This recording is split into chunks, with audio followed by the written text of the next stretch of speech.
2018లో ప్రేక్షకుల ముందుకు వచ్చిన గీతా గోవిందం, టాక్సీవాలా వంటి చిత్రాల తర్వాత స్టార్ హీరో విజయ్ దేవరకొండ కెరీర్లో మరో హిట్ లేదు.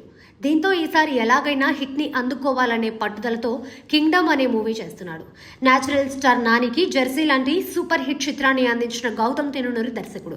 దీంతో కింగ్డమ్ పై విజయ్తో పాటు అభిమానులు ఎన్నో ఆశలు పెట్టుకున్నారు. స్పై యాక్షన్ థ్రిల్లర్గా తెరకెక్కుతున్న ఈ మూవీ జూలై 4న వరల్డ్ వైడ్గా విడుదలవుతోంది. ఇప్పటికే రిలీజ్ అయిన టీజర్తో అందరిలో పాజిటివ్ వైబ్రేషన్స్ ఏర్పడ్డాయి. నటనకి సంబంధించి విజయ్లో ఉన్న మరో కొత్త కోణం కింగ్డమ్ ద్వారా కనువిందు చేయనుందని కూడా టీజర్తో అర్థమవుతోంది. దీంతో కింగ్డమ్ ఎప్పుడెప్పుడు థియేటర్స్లోకి అడుగు పెడుతుందా అని అభిమానులు, ప్రేక్షకులు ఎదురు చూస్తున్నారు. షూటింగ్ కూడా కంప్లీట్ అయ్యి పోస్ట్ ప్రొడక్షన్ వర్క్ జరుగుతుందనే వార్తలు వచ్చాయి. అలాంటిది ఈ టైంలో కింగ్డమ్ కి సంబంధించిన ఫైనల్ కట్ ని గౌతమ్ తిరునూరి చూశాడని, కొన్ని సీన్స్ విషయంలో సంతృప్తి చెందకపోవడంతో రీషూట్ చేయాలని భావించి గోవాలో వాటిని చిత్రీకరిస్తున్నట్లుగా సోషల్ మీడియాలో వార్తలు వస్తున్నాయి. చిత్ర యూనిట్ ఈ విషయాన్ని బయటికి రాకుండా జాగ్రత్త పడినా కూడా ఈ న్యూస్ బయటికి వచ్చిందని అంటున్నారు.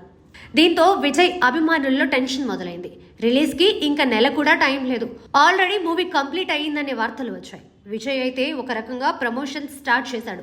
అలాంటి టైంలో ఇప్పుడు రిపేర్లేంటని సోషల్ మీడియా వేదికగా పోస్టులు చేస్తున్నారు.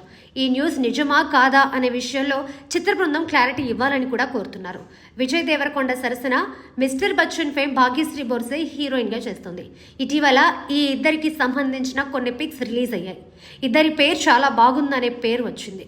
సత్యదేవ్, కౌశిక్ మెహతా కీలక పాత్రల్లో కనిపిస్తుండగా అనిరుద్ సంగీతాన్ని అందిస్తున్నాడు. సుమారు 100 కోట్ల బడ్జెట్తో అగ్ర నిర్మాణ సంస్థ సితారా ఎంటర్టైన్మెంట్ నిర్మిస్తుండగా తెలుగుతో పాటు తమిళ, మలయాళ, కన్నడ, హిందీ భాషల్లో విడుదల కానుంది.